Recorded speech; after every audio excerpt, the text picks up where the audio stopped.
Chapter 1. Laying Plans. Sun Tzu said, "The art of war is of vital importance to the state. It is a matter of life and death, a road either to safety or to ruin. Hence it is a subject of inquiry which can on no account be neglected." The art of war, then, is governed by 5 constant factors to be taken into account in one's deliberations when seeking to determine the conditions obtaining in the field. These are: 1. The moral law. 2. Heaven. 3. Earth. 4. The commander. 5. Method and discipline. The moral law causes the people to be in complete accord with their ruler, so that they will follow him regardless of their lives, undismayed by any danger. Heaven signifies night and day, cold and heat, times and seasons. Earth comprises distances, great and small, danger and security, open ground and narrow passes, the chances of life and death.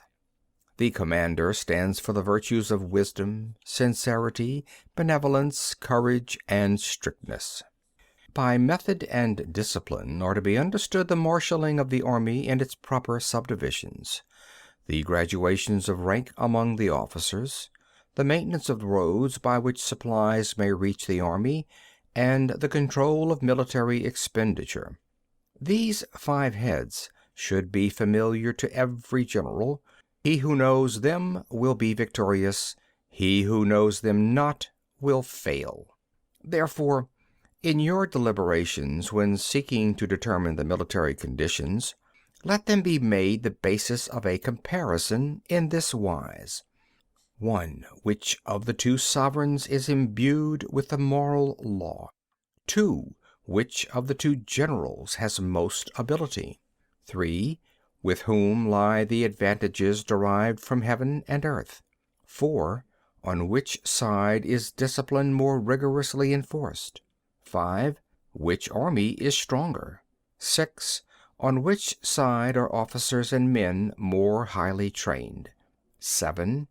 In which army is there the greater constancy both in reward and punishment?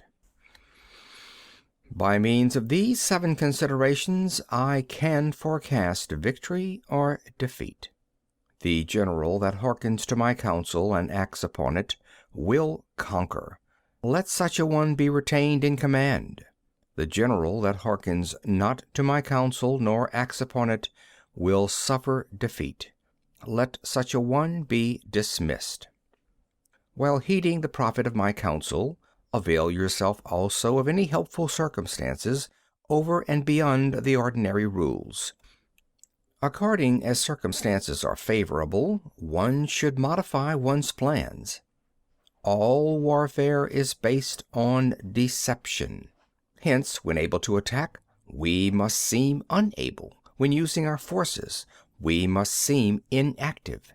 When we are near, we must make the enemy believe we are far away.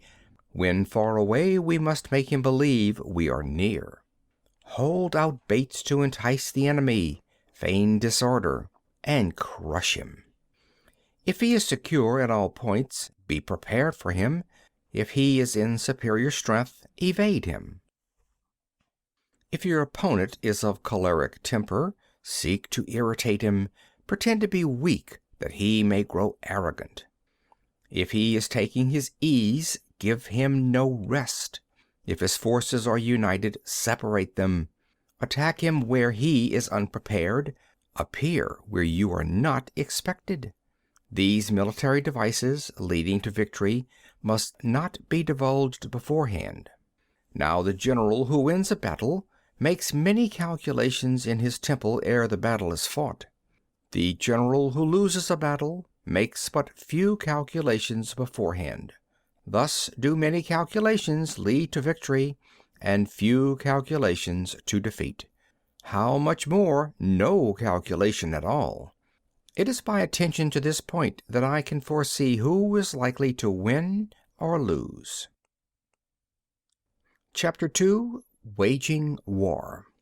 Sun Tzu says, In the operations of war, where there are in the field 1,000 swift chariots, as many heavy chariots, and 100,000 mail-clad soldiers, with provisions enough to carry them 1,000 li, the expenditure at home and at the front, including entertainment of guests, small items such as glue and paint, and sums spent on chariots and armor, will reach the total of 1,000 ounces of silver per day. Such is the cost of raising an army of 100,000 men. When you engage in actual fighting, if victory is long in coming, then men's weapons will grow dull and their ardor will be damped. If you lay siege to a town, you will exhaust your strength. Again, if the campaign is protracted, the resources of the state will not be equal to the strain. Now, when your weapons are dulled, your ardor damped, your strength exhausted, and your treasure spent, other chieftains will spring up to take advantage of your extremity. Then no man, however wise, will be able to avert the consequences that must ensue. Thus, though we have heard of stupid haste in war, cleverness has never been seen associated with long delays. There is no instance of a country having benefited from prolonged warfare. It is only one who is thoroughly acquainted with the evils of war that can thoroughly understand the profitable way of carrying it on. The skillful soldier does not raise a second levy, neither are his supply wagons loaded more than twice. Bring war material with you from home, but forage on the enemy. Thus the army will have food enough for its needs. Poverty of the state exchequer causes an army to be maintained by contributions from a distance. Contributing to maintain an army at a distance causes the people to be impoverished. On the other hand, the proximity of an army causes prices to go up, and high prices cause the people's substance to be drained away. When their substance is drained away, the peasantry will be afflicted by heavy exactions.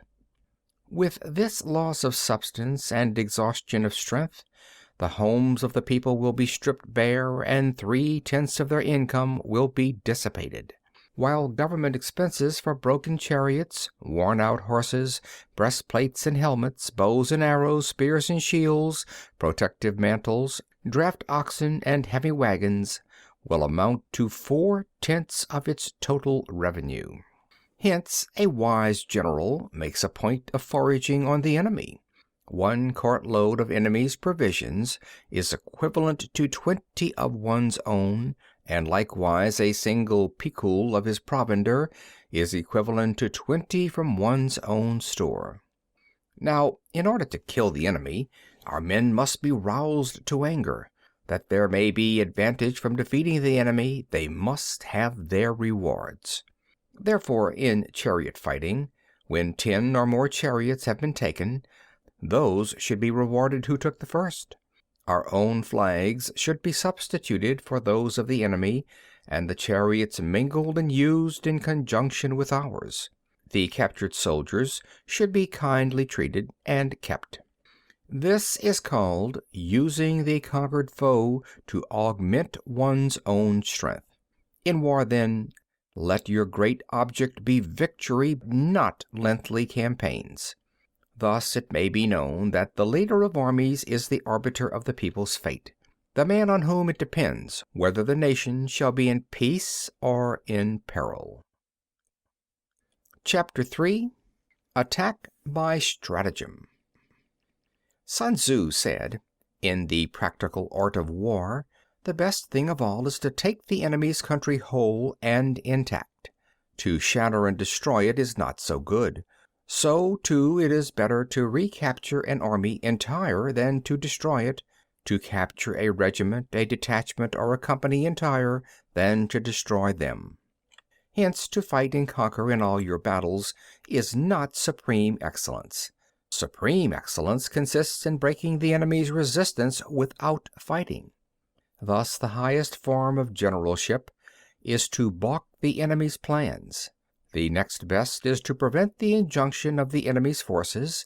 The next in order is to attack the enemy's army in the field, and the worst policy of all is to besiege walled cities. The rule is not to besiege walled cities if it can possibly be avoided. The preparation of mantlets, movable shelters, and various implements of war will take up 3 whole months, and the piling up of mounds over against the wall will take 3 months more. The general, unable to control his irritation, will launch his men to the assault like swarming ants, with the result that 1/3 of his men are slain while the town still remains untaken. Such are the disastrous effects of a siege. Therefore, the skillful leader subdues the enemy's troops without any fighting. He captures their cities without laying siege to them. He overthrows their kingdom without lengthy operations in the field. With his forces intact, he will dispute the mastery of the empire, and thus, without losing a man, his triumph will be complete. This is the method of attacking by stratagem. It is the rule in war, if our forces are 10 to the enemy's 1, to surround him; if 5 to 1, to attack him; if twice as numerous, to divide our army into 2. If equally matched, we can offer battle; if slightly inferior in numbers, we can avoid the enemy; if quite unequal in every way, we can flee from him. Hence, though an obstinate fight may be made by a small force, in the end it must be captured by the larger force. Now, the general is the bulwark of the state. If the bulwark is complete at all points, the state will be strong. If the bulwark is defective, the state will be weak. There are 3 ways in which a ruler can bring misfortune upon his army. 1. By commanding the army to advance or to retreat, being ignorant of the fact that it cannot obey. This is called hobbling the army. 2. By attempting to govern an army in the same way as he administers a kingdom, being ignorant of the conditions which obtain in an army. This causes restlessness in the soldiers' minds. 3.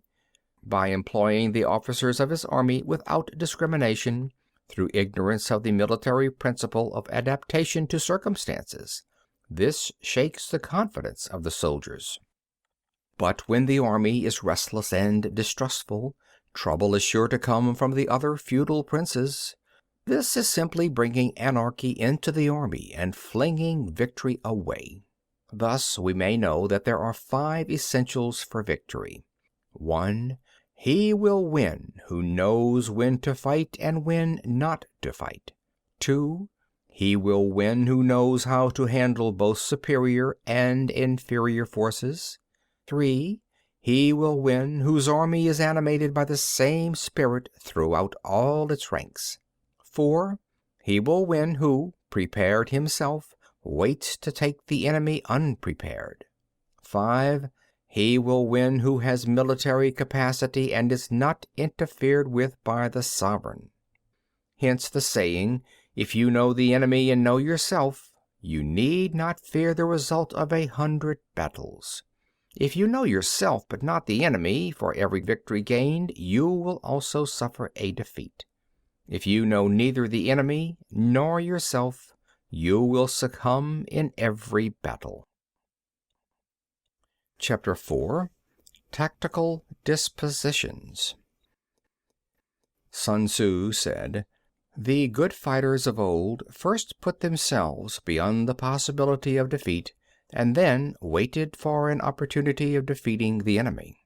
To secure ourselves against defeat lies in our own hands, but the opportunity of defeating the enemy is provided by the enemy himself. Thus the good fighter is able to secure himself against defeat, but cannot make certain of defeating the enemy. Hence the saying, one may know how to conquer without being able to do it." Security against defeat implies defensive tactics. Ability to defeat the enemy means taking the offensive. Standing on the defensive indicates insufficient strength. Attacking, a superabundance of strength.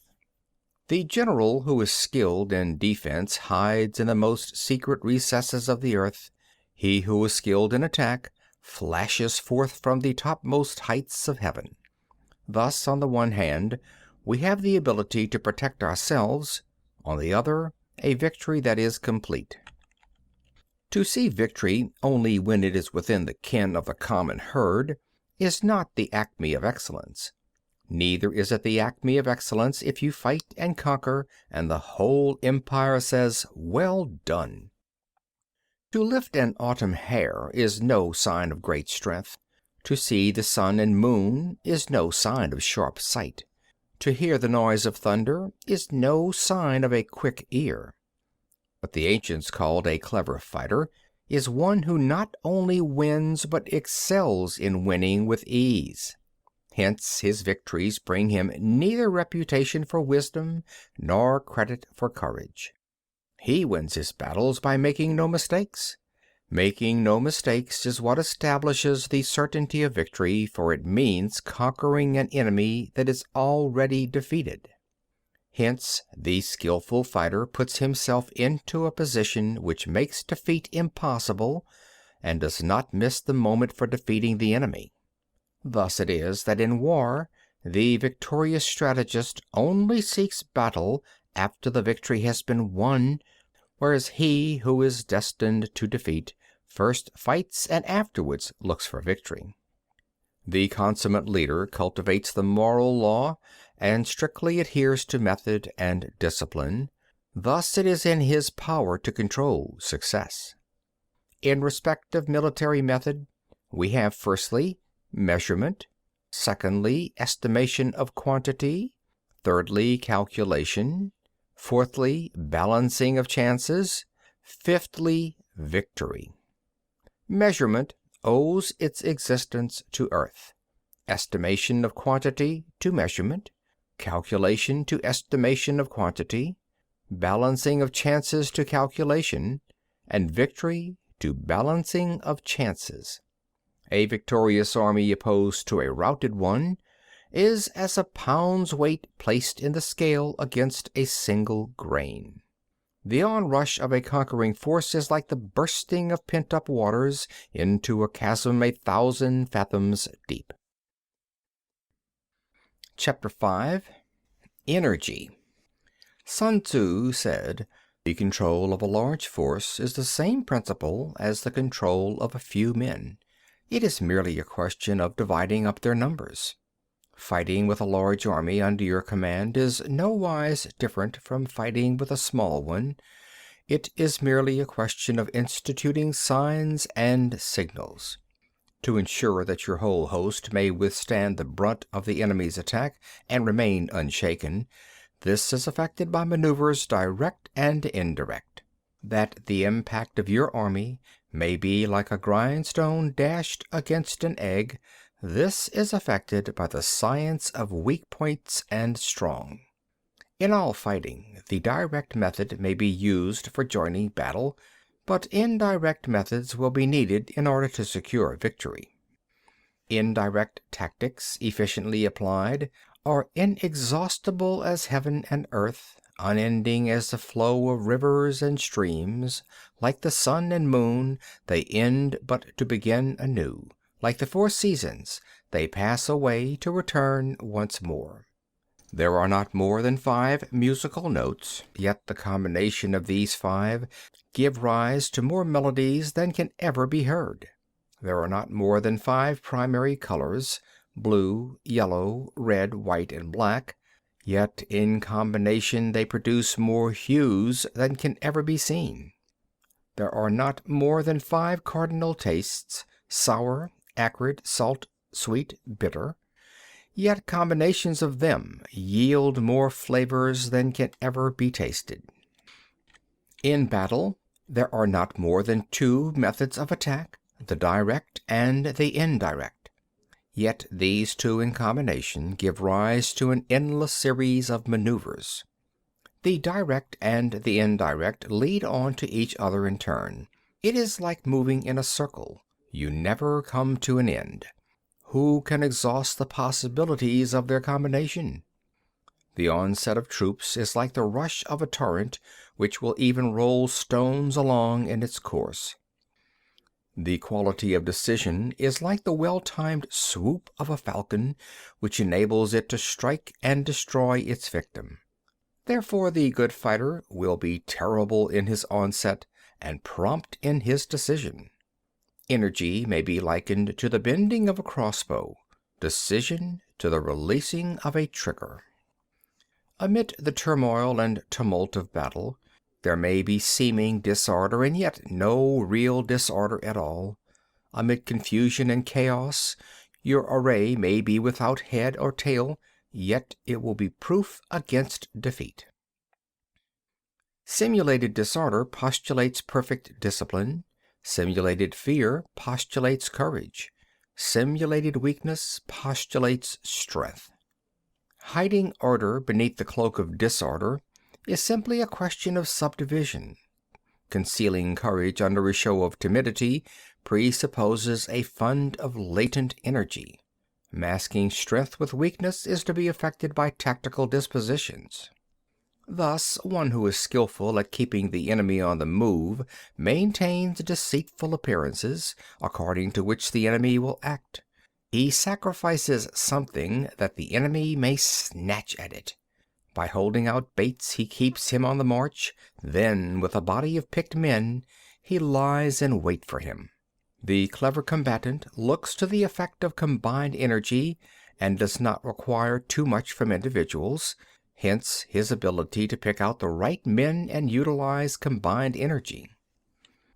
When he utilizes combined energy, his fighting men become as it were like unto rolling logs or stones.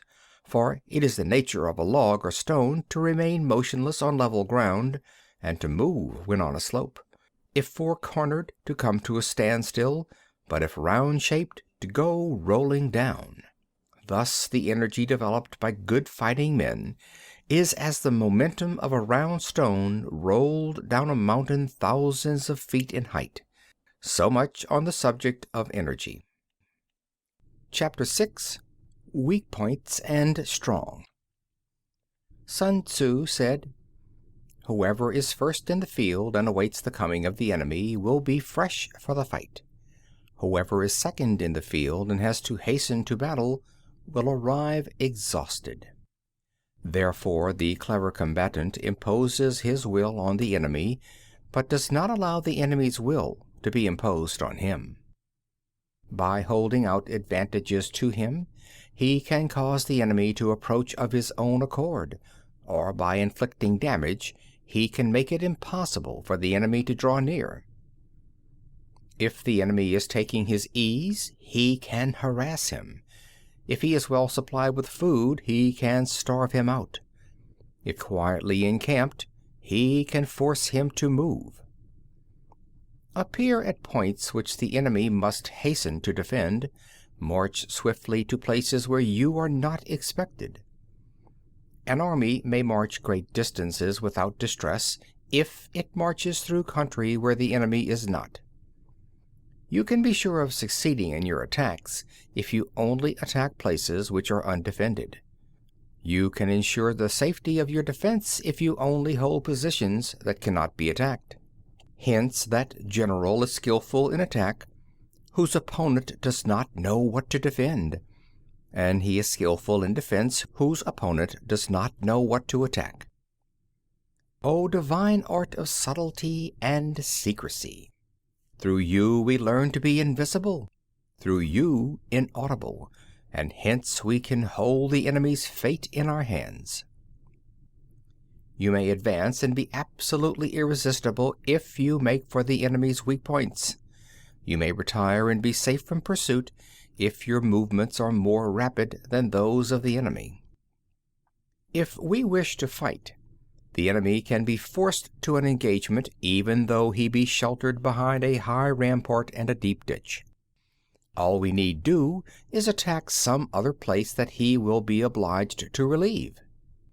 If we do not wish to fight, we can prevent the enemy from engaging us even though the lines of our encampment be merely traced out on the ground. All we need do is to throw something odd and unaccountable in his way.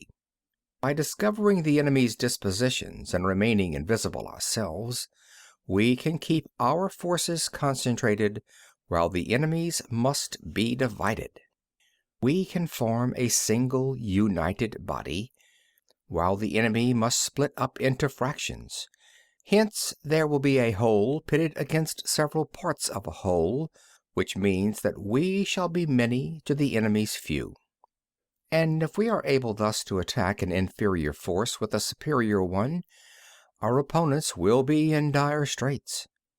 The spot where we intend to fight must not be made known, for then the enemy will have to prepare against a possible attack at several different points, and his forces being thus distributed in many directions, the numbers we shall have to face at any given point will be proportionately few.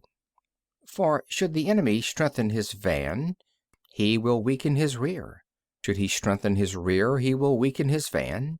Should he strengthen his left, he will weaken his right. Should he strengthen his right, he will weaken his left. If he sends reinforcements everywhere, he will everywhere be weak. Numerical weakness comes from having to prepare against possible attacks. Numerical strength from compelling our adversary to make these preparations against us. Knowing the place and the time of the coming battle, we may concentrate from the greatest distances in order to fight.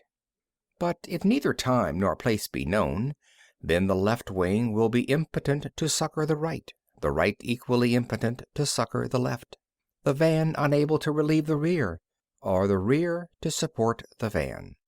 How much more so if the furthest portions of the army are anything under 100 li apart, and even the nearest are separated by several li. Though, according to my estimate, the soldiers of Hue exceed our own in number, that shall advantage them nothing in the matter of victory. I say then that victory can be achieved. Though the enemy be stronger in numbers, we may prevent him from fighting. Scheme so as to discover his plans and the likelihood of their success. Rouse him and learn the principle of his activity or inactivity.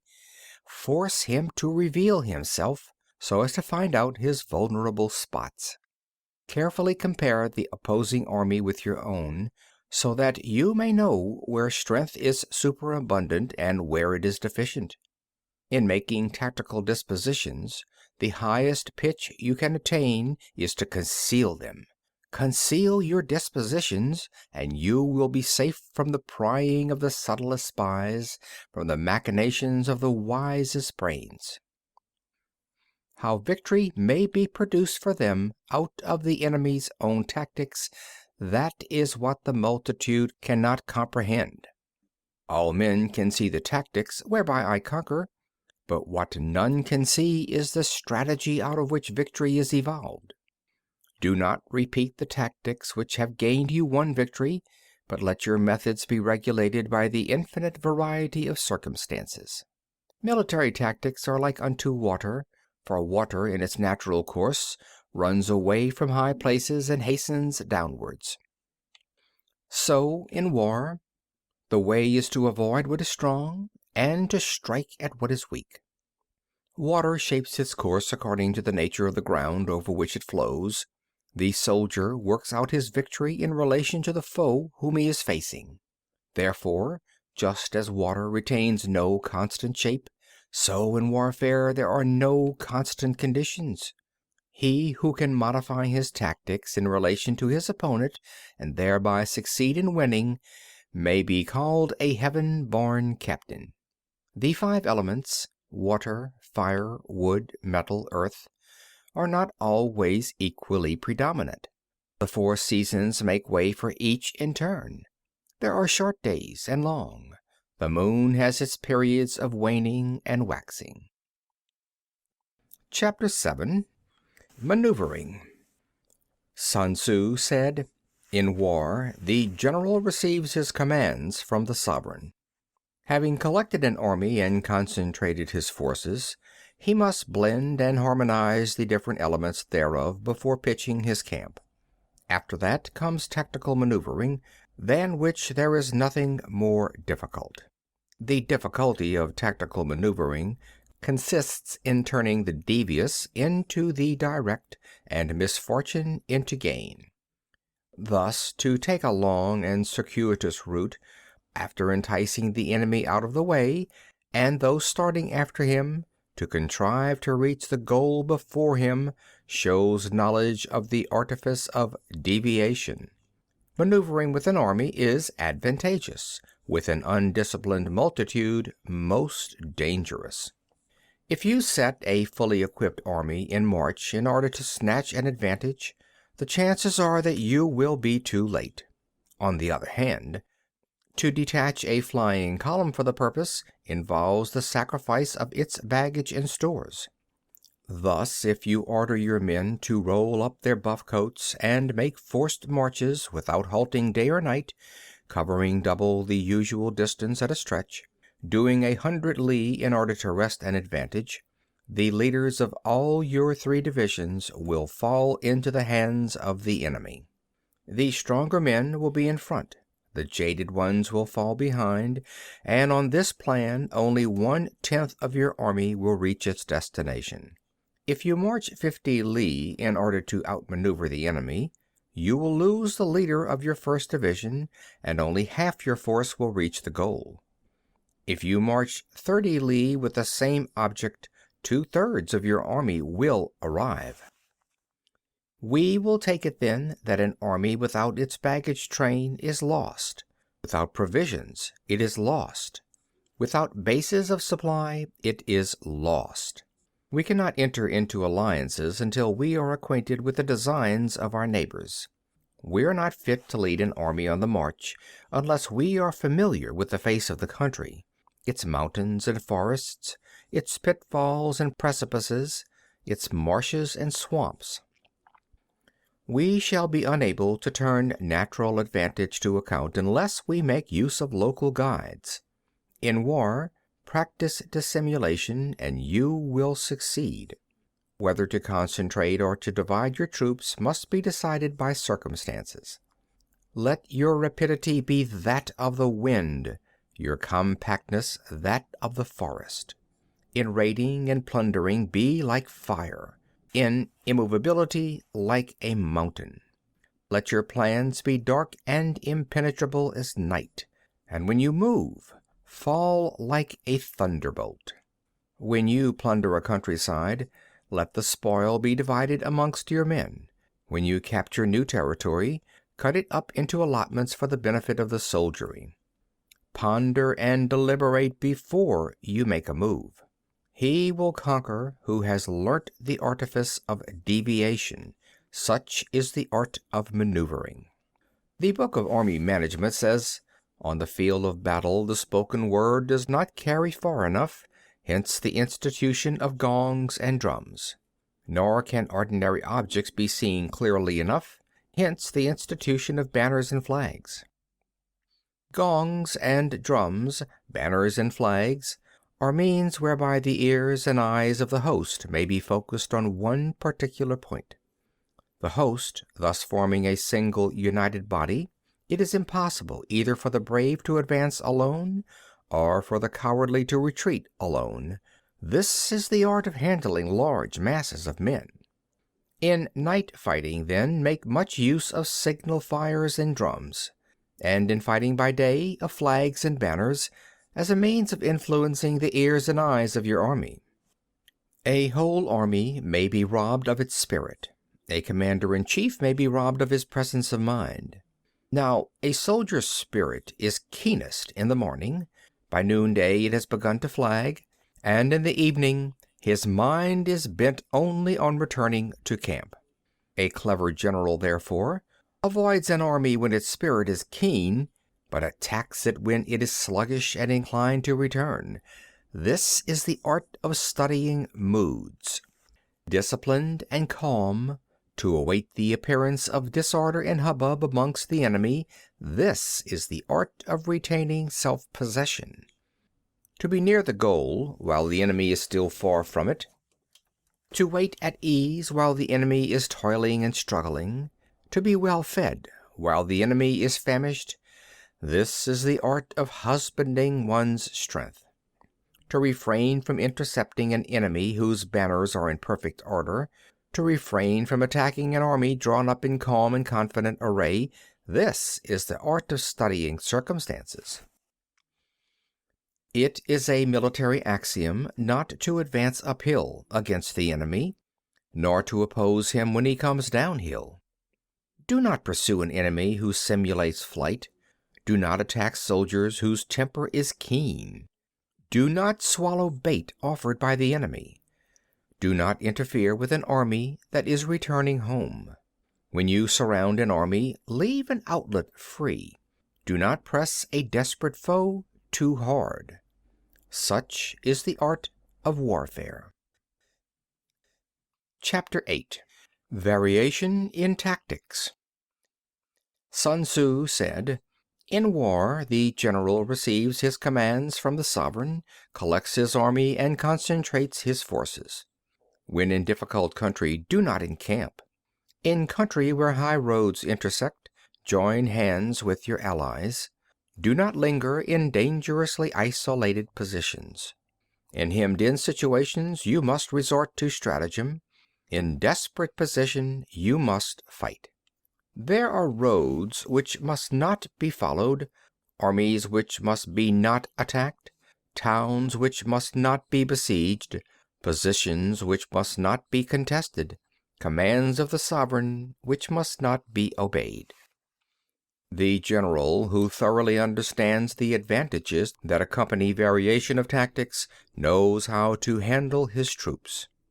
The general who does not understand these may be well acquainted with the configuration of the country, yet he will not be able to turn his knowledge to practical account. So the student of war, who is unversed in the art of war of varying his plans, even though he be acquainted with the 5 advantages, will fail to make the best use of his men. Hence the wise leader's plans, considerations of advantage and of disadvantage will be blended together. If our expectation of advantage be tempered in this way, we may succeed in accomplishing the essential part of our schemes.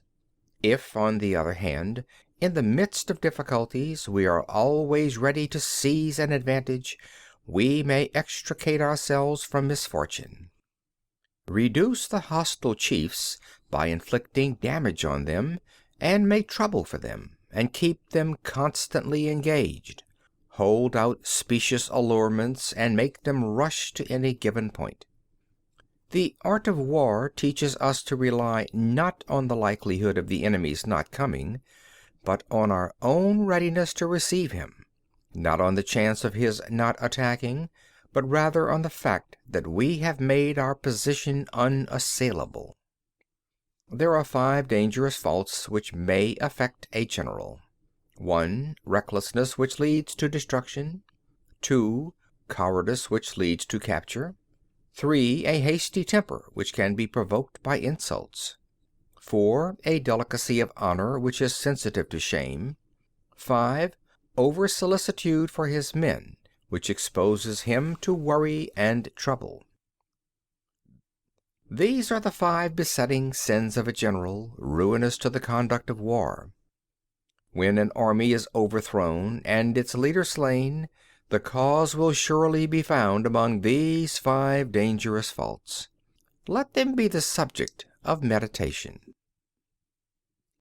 Chapter 9. The Army on the March. Sun Tzu said, "We come now to the question of encamping the army and observing signs of the enemy. Pass quickly over mountains and keep in the neighborhood of valleys. Camp in high places facing the sun. Do not climb heights in order to fight." So much for mountain warfare. After crossing a river, you should get far away from it. When an invading force crosses a river in its onward march, do not advance to meet it in midstream. It will be best to let half the army get across and then deliver your attack. If you are anxious to fight, you should not go to meet the invader near a river which he has to cross. Moor your craft higher up than the enemy and facing the sun. Do not move upstream to meet the enemy. So much for river warfare. In crossing salt marshes, your sole concern should be to get over them quickly without any delay. If forced to fight in a salt marsh, you should have water and grass near you, and get your back to a clump of trees. So much for operations in salt marshes. In dry level country, take up an easily accessible position with rising ground to your right and on your rear, so that the danger may be in front and safely lie behind. So much for campaigning in flat country. There are 4 useful branches of military knowledge which enabled the Yellow Emperor to vanquish 4 several sovereigns. All armies prefer high ground to low and sunny places to dark. If you are careful of your men and camp on hard ground, the army will be free from disease of every kind, and this will spell victory. When you come to a hill or a bank, occupy the sunny side with the slope on your right rear. Thus you will at once act for the benefit of your soldiers and utilize the natural advantages of the ground. When, in consequence of heavy rains up country, a river which you wish to ford is swollen and flecked with foam, you must wait until it subsides.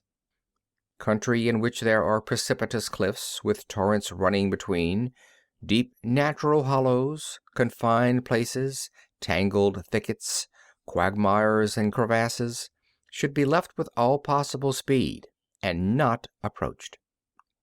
While we keep away from such places, we should get the enemy to approach them. While we face them, we should let the enemy have them on his rear.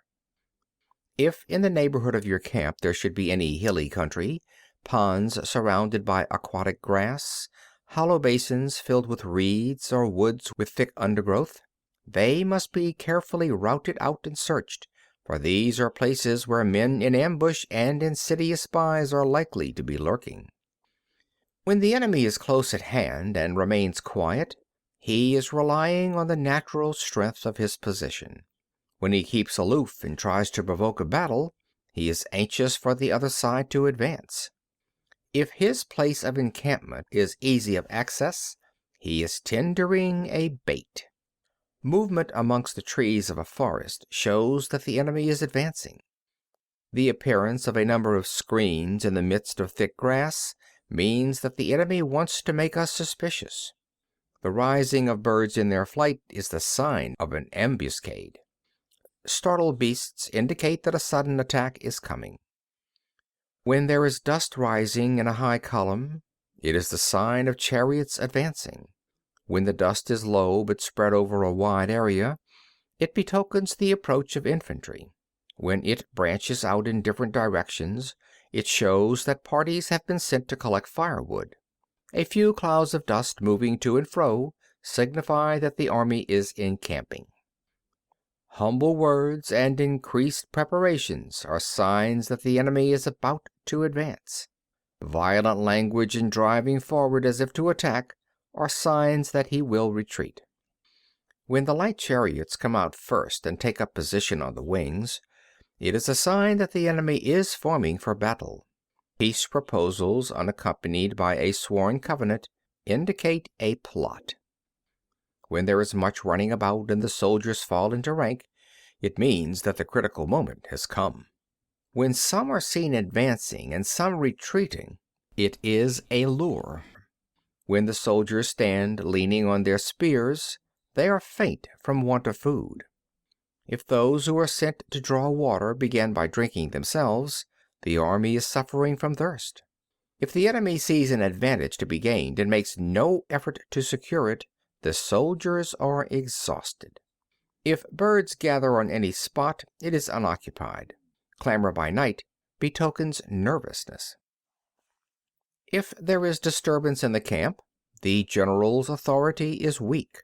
If the banners and flags are shifted about, sedition is afoot. If the officers are angry, it means that the men are weary. When an army feeds its horses with grain and kills its cattle for food, and when the men do not hang their cooking pots over the campfires, showing that they will not return to their tents, you may know that they are determined to fight to the death. The sight of men whispering together in small knots or speaking in subdued tones points to disaffection amongst the rank and file. Too frequent rewards signify that the enemy is at the end of his resources. Too many punishments betray a condition of dire distress. To begin by bluster, but afterwards to take fright at the enemy's numbers, shows a supreme lack of intelligence. When envoys are sent with compliments in their mouths, it is a sign that the enemy wishes for a truce. If the enemy's troops march up angrily and remain facing ours for a long time without either joining battle or taking themselves off again, the situation is one that demands great vigilance and circumspection. If our troops are no more in number than the enemy, that is amply sufficient. It only means that no direct attack can be made. What we can do is simply to concentrate all our available strength, keep a close watch on the enemy, and obtain reinforcements. He who exercises no forethought, but makes light of his opponents, is sure to be captured by them. If soldiers are punished before they have grown attached to you, they will not prove submissive, and unless submissive, then will be practically useless. If, when soldiers have become attached to you, punishments are not enforced, they will still be useless. Therefore, soldiers must be treated in the first instance with humanity, but kept under control by means of iron discipline. This is a certain road to victory. If in training soldiers commands are habitually enforced, the army will be well disciplined. If not, its discipline will be bad. If a general shows confidence in his men but always insists on his orders being obeyed, the gain will be mutual. Chapter 10. Terrain. Sun Tzu said, "We may distinguish 6 kinds of terrain, to wit, 1. Accessible ground, 2. Entangling ground, 3. Temporizing ground, 4. Narrow passes, 5. Precipitous heights, 6. Positions at a great distance from the enemy." Ground which can be freely traversed by both sides is called accessible.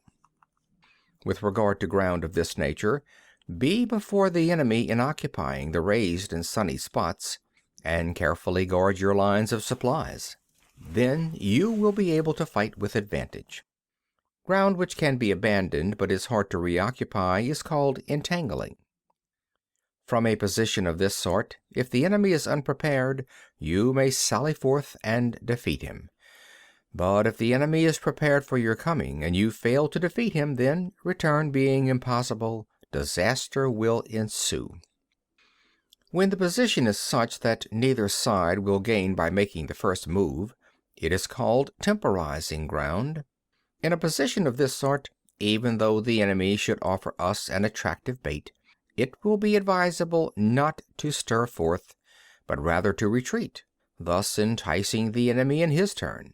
Then, when part of his army is come out, we may deliver our attack with advantage. With regard to narrow passes, if you can occupy them first, let them be strongly garrisoned and await the advent of the enemy. Should the army forestall you in occupying a pass, do not go after him if the pass is fully garrisoned, but only if it is weakly garrisoned. With regard to precipitous heights, if you are beforehand with your adversary, you should occupy the raised and sunny spots and there wait for him to come up. If the enemy has occupied them before you, do not follow him, but retreat and try to entice him away. If you are situated at a great distance from the enemy, and the strength of the two armies is equal, it is not easy to provoke a battle, and fighting will be to your disadvantage. These 6 are the principles connected with earth. The general who has attained a responsible post must be careful to study them. Now, an army is exposed to 6 several calamities, not arising from natural causes, but from faults for which the general is responsible. These are 1. Flight, 2. Insubordination, 3. Collapse, 4. Ruin, 5. Disorganization. 6. Rout. Other conditions being equal, if one force is hurled against another 10 times its size, the results will be the flight of the former. When the common soldiers are too strong and their officers too weak, the result is insubordination. When the officers are too strong and the common soldiers too weak, the result is collapse. When the higher officers are angry and insubordinate, and on meeting the enemy give battle on their own account from a feeling of resentment, before the commander-in-chief can tell whether or not he is in a position to fight, the result is ruin. When the general is weak and without authority, when his orders are not clear and distinct, when there are no fixed duties assigned to officers and men, and the ranks are formed in a slovenly, haphazard manner, the result is utter disorganization. When a general, unable to estimate the enemy's strength, allows an inferior force to engage a larger one, or hurls a weak detachment against a powerful one, and neglects to place picked soldiers in the front rank, the result must be rout. There are 6 ways of courting defeat, which must be carefully noted by the general who has attained a responsible post. The natural formation of the country is the soldier's best ally, but a power of estimating the adversary, of controlling the force of victory, and of shrewdly calculating difficulties, dangers, and distances, constitutes the test of a great general. He who knows these things, and in fighting puts his knowledge into practice, will win his battles. He who knows them not, nor practices them, will surely be defeated. If fighting is sure to result in victory, then you must fight, even though the ruler forbid it. If fighting will not result in victory, then you must not fight, even at the ruler's bidding. The general who advances without coveting fame and retreats without fearing disgrace, whose only thought is to protect his country and do good service for his sovereign, is the jewel of the kingdom. Regard your soldiers as your children, and they will follow you into the deepest valleys. Look upon them as your own beloved sons, and they will stand by you even unto death.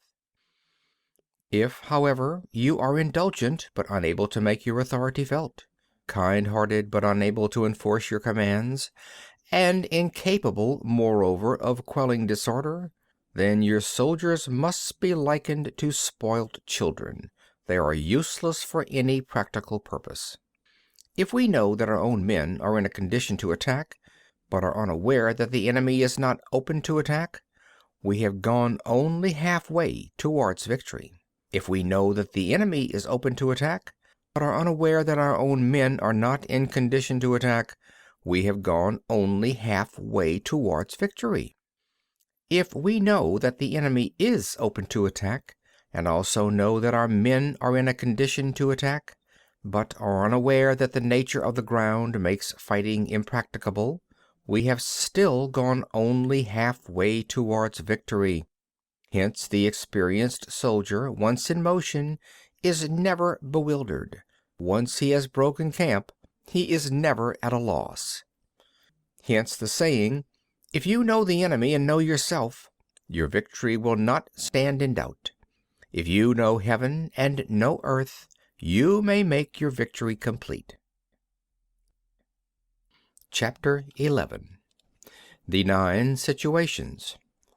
Sun Tzu said, "The art of war recognizes 9 varieties of ground: dispersive ground, facile ground, contentious ground, open ground, ground of intersecting highways, serious ground, difficult ground, hemmed-in ground, desperate ground." When a chieftain is fighting in his own territory, it is dispersive ground. When he has penetrated into hostile territory, but to no great distance, it is facile ground. Ground the possession of which imports great advantage to either side is contentious ground. Ground on which each side has liberty of movement is open ground. Ground which forms the key to 3 contiguous states, so that he who occupies it first has most of the empire at his command, is a ground of intersecting highways. When an army has penetrated into the heart of a hostile country, leaving a number of fortified cities in its rear, it is serious ground. Mountain forests, rugged steeps, marshes, and fens, all country that is hard to traverse, this is difficult ground. Ground which is reached through narrow gorges and from which we can only retire by tortuous paths, so that a small number of the enemy would suffice to crush a large body of our men, this is hemmed-in ground. Ground on which we can only be saved from destruction by fighting without delay is desperate ground. On dispersive ground, therefore, fight not. On facile ground, halt not. On contentious ground, attack not. On open ground, do not try to block the enemy's way. On the ground of intersecting highways, join hands with your allies. On serious ground, gather in plunder. In difficult ground, keep steadily on the march. On hemmed-in ground, resort to stratagem. On desperate ground, fight. Those who were called skillful leaders of old knew how to drive a wedge between the enemy's front and rear, to prevent cooperation between his large and small divisions, to hinder the good troops from rescuing the bad, the officers from rallying their men. When the enemy's men were united, they managed to keep them in disorder. When it was to their advantage, they made a forward move; when otherwise, they stopped still. If asked how to cope with a great host of the enemy in orderly array and on the point of marching to the attack, I should say, begin by seizing something which your opponent holds dear. Then he will be amenable to your will. Rapidity is the essence of war. Take advantage of the enemy's unreadiness. Make your way by unexpected routes and attack unguarded spots. The following are the principles to be observed by an invading force. The further you penetrate into a country, the greater will be the solidarity of your troops, and thus the defenders will not prevail against you. Make forays in fertile country in order to supply your army with food. Carefully study the well-being of your men and do not overtax them. Concentrate your energy and hoard your strength. Keep your army continually on the move and devise unfathomable plans.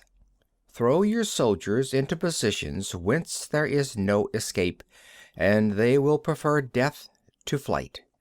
If they will face death, there is nothing they may not achieve. Officers and men alike will put forth their uttermost strength. Soldiers, when in desperate straits, lose the sense of fear. If there is no place of refuge, they will stand firm. If they are in hostile country, they will show a stubborn front. If there is no help for it, they will fight hard. Thus, without waiting to be marshaled, the soldiers will be constantly on the qui vive, without waiting to be asked, and they will do your will without restrictions. They will be faithful. Without giving orders, they can be trusted. Prohibit the taking of omens and do away with superstitious doubts. Then, until death itself comes, no calamity need be feared. If our soldiers are not overburdened with money, it is not because they have a distaste for riches. If their lives are not unduly long, it is not because they are disinclined to longevity. On the day they are ordered out to battle, your soldiers may weep, those sitting up bedewing their garments, and those lying down letting the tears run down their cheeks. But let them once be brought to bay, and they will display the courage of a Chu or Kuei. The skillful tactician may be likened to a shuijan. Now the shuijan is a snake that is found in the Ch'ung Mountains. Strike at its head, and you will be attacked by its tail. Strike at its tail, and you will be attacked by its head. Strike at its middle, and you will be attacked by head and tail both. Asked if an army can be made to imitate the shuijan, I should answer yes. For the men of Wu and the men of Hui are enemies. Yet, if they are crossing a river in the same boat and are caught by a storm, they will come to each other's assistance, just as the left hand helps the right. Hence, it is not enough to put one's trust in the tethering of horses and the burying of chariot wheels in the ground. The principle on which to manage an army is to set up one standard of courage which all must reach. How to make the best of both strong and weak, that is a question involving the proper use of ground. Thus the skillful general conducts his army just as though he were leading a single man, willy-nilly by the hand. It is the business of a general to be quiet and thus ensure secrecy, upright and just, and thus maintain order. He must be able to mystify his officers and men by false reports and appearances, and thus keep them in total ignorance. By altering his arrangements and changing his plans, he keeps the enemy without definite knowledge. By shifting his camp and taking circuitous routes, he prevents the enemy from anticipating his purpose. At the critical moment, the leader of an army acts like one who has climbed up a height and then kicks away the ladder behind him. He carries his men deep into hostile territory before he shows his hand. He burns his boats and breaks his cooking pots. Like a shepherd driving a flock of sheep, he drives his men this way and that, and nothing knows whither he is going. To muster his host and bring it into danger, this may be termed the business of the general. The different measures suited to the 9 varieties of ground, the expediency of aggressive or defensive tactics, and the fundamental laws of human nature, these are things that must most certainly be studied. When invading hostile territory, the general principle is that penetrating deeply brings cohesion. Penetrating but a short way means dispersion. When you leave your own country behind and take your army across neighborhood territory, you find yourself on critical ground. When there are means of communication on all 4 sides, the ground is one of intersecting highways. When you penetrate deeply into a country, it is serious ground. When you penetrate but a little way, it is facile ground. When you have the enemy's strongholds on your rear and narrow passes in front, it is hemmed-in ground. When there is no place of refuge at all, it is desperate ground. Therefore, on dispersive ground I would inspire my men with unity of purpose. On facile ground I would see that there is close connection between all parts of my army. On contentious ground I would hurry up my rear. On open ground I would keep a vigilant eye on my defenses. On ground of intersecting highways I would consolidate my alliances. On serious ground I would try to ensure a continuous stream of supplies. On difficult ground I would keep pushing on along the road. On hemmed-in ground I would block any way of retreat. On desperate ground I would proclaim to my soldiers the hopelessness of saving their lives. For it is the soldier's disposition to offer an obstinate resistance when surrounded, to fight hard when he cannot help himself, and to obey promptly when he has fallen into danger. We cannot enter into alliance with neighboring princes until we are acquainted with their designs. We are not fit to lead an army on the march unless we are familiar with the face of the country, its mountains and forests, its pitfalls and precipices, its marshes and swamps. We shall be unable to turn natural advantages to account unless we make use of local guides. To be ignorant of any one of the following 4 or 5 principles does not befit a warlike prince. When a warlike prince attacks a powerful state, his generalship shows itself in preventing the concentration of the enemy's forces. He overawes his opponents, and their allies are prevented from joining against him. Hence he does not strive to ally himself with all and sundry, nor does he foster the power of other states. He carries out his own secret designs, keeping his antagonists in awe. Thus he is able to capture their cities and overthrow their kingdoms.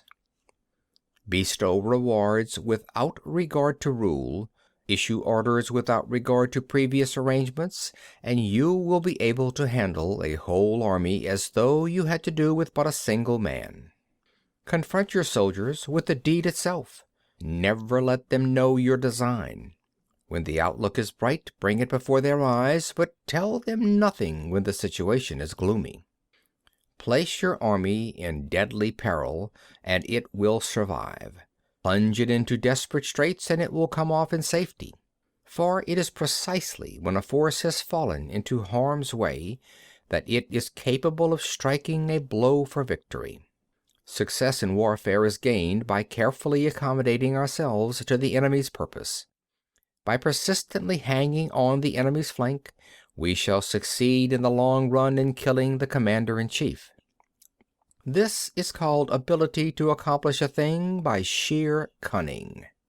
On the day that you take up your command, block the frontier passes, destroy the official tallies, and stop the passage of all emissaries. Be stern in the council chamber so that you may control the situation. If the enemy leaves the door open, you must rush in. Forestall your opponent by seizing what he holds dear, and subtly contrive to time his arrival on the ground. Walk in the path defined by rule, and accommodate yourself to the enemy until you can fight a decisive battle.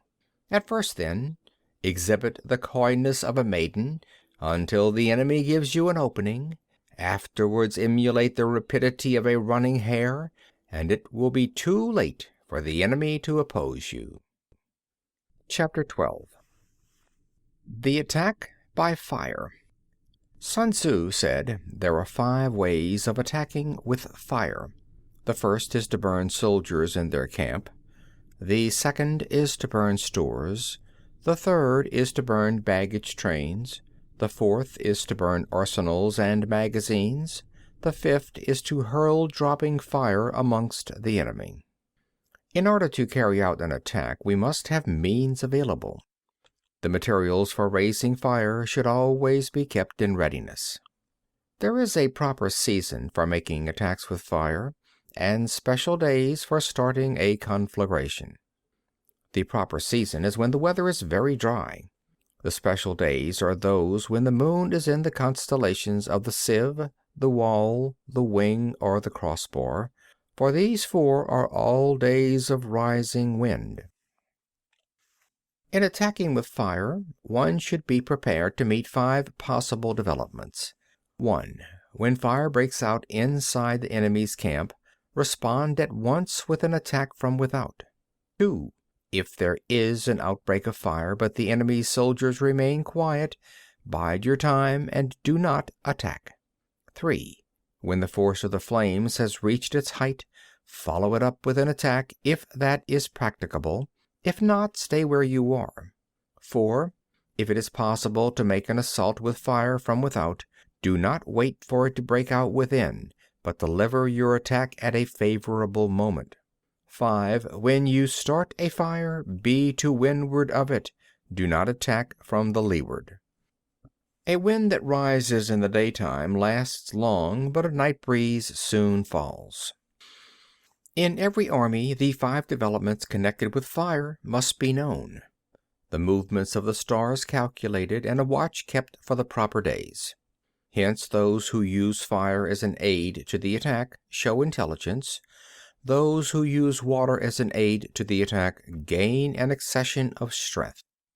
By means of water, an enemy may be intercepted, but not robbed of all his belongings.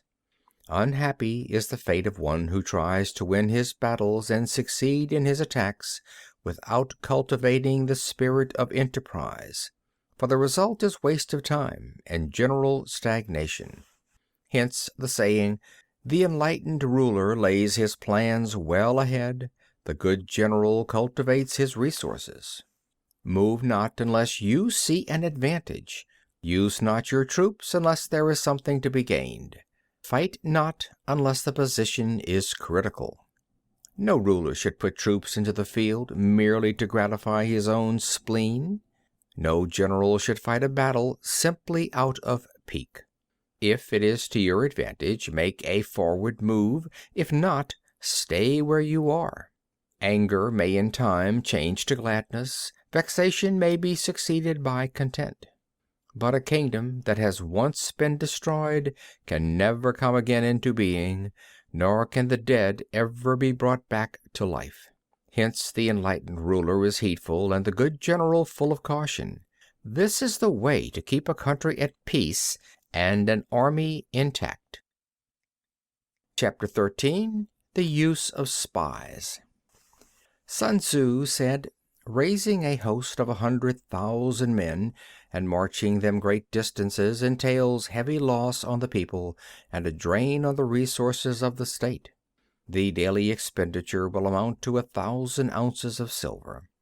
There will be commotion at home and abroad, and men will drop down exhausted on the highways. As many as 700,000 families will be impeded in their labor. Hostile armies may face each other for years, striving for victory which is decided in a single day. This being so, to remain in ignorance of the enemy's condition simply because one begrudges the outlay of 100 ounces of silver in honors and emoluments is the height of inhumanity. One who acts thus is no leader of men, no present help to his sovereign, no master of victory. Thus, what enables the wise sovereign and the good general to strike and conquer and achieve things beyond the reach of ordinary men is foreknowledge. Now, this foreknowledge cannot be elicited from spirits.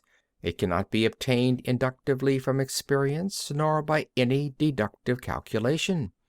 Knowledge of the enemy's dispositions can only be obtained from other men. Hence the use of spies, of whom there are 5 classes. 1. Local spies. 2. Inward spies. 3. Converted spies.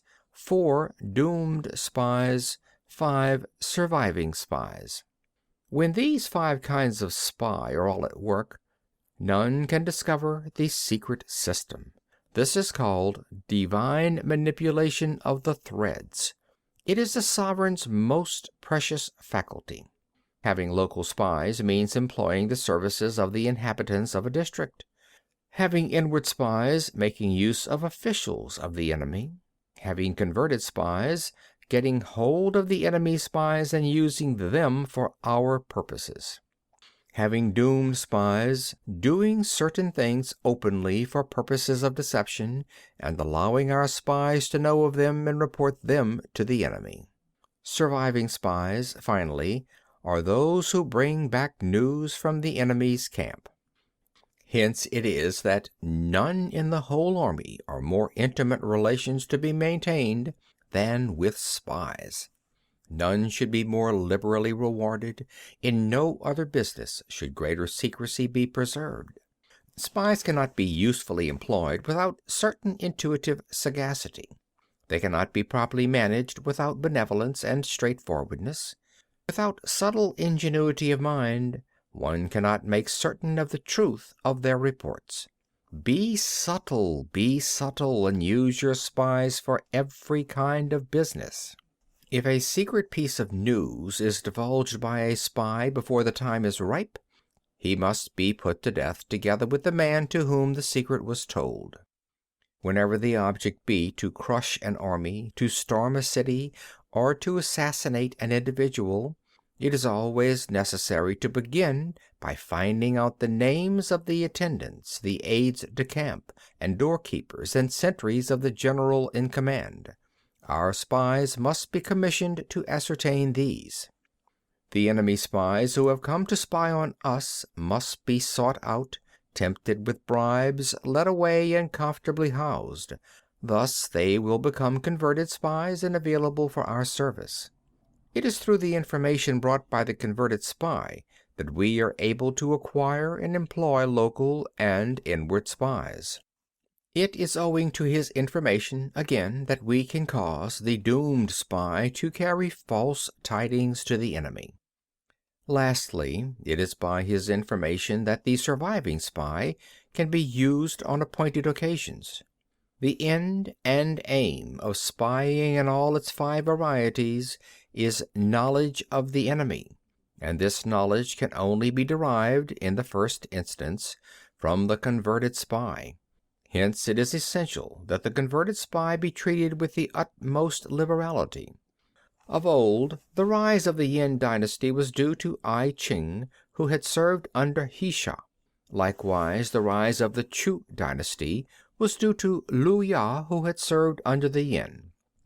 Hence, it is only the enlightened ruler and the wise general who will use the highest intelligence of the army for purposes of spying, and thereby they achieve great results. Spies are the most important element in war because on them depends an army's ability to move.